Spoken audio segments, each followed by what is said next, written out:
चलिए दोस्त, आज हम बात करने वाले हैं संतोष रेणु यादव जी के नए गाने के बारे में। दोस्तों देखिए, संतोष रेणु यादव जी का संतोष रेणु ऑफिशियल यूट्यूब चैनल से एक नया ब्रांडेड स्पेशल अहिरान गाना आप लोगों के बीच में आ रहा है, जिस गाने का नाम है ब्रांडेड अहिर।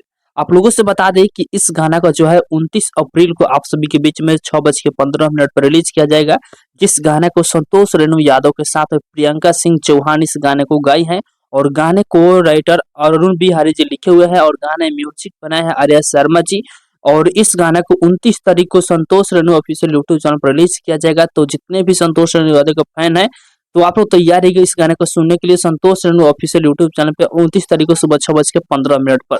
बाकी फिलहाल कहिए बेटे, आप लोग इस गाने को सुनने के लिए कितना ज्यादा एक्साइटेड है, कमेंट बॉक्स में बताइएगा। और इसके साथ हम इस वीडियो को समाप्त करते हैं। अभी तक इस वीडियो को लाइक नहीं किया तो लाइक कर दीजिए, और इस चैनल पर पहली बार आए हैं तो सब्सक्राइब भी कर लीजिएगा, क्योंकि इस चैनल पर भोजपुरी इंडस्ट्री के हर एक अपडेट सबसे पहले आप सभी को देखने और सुनने को मिलेगा।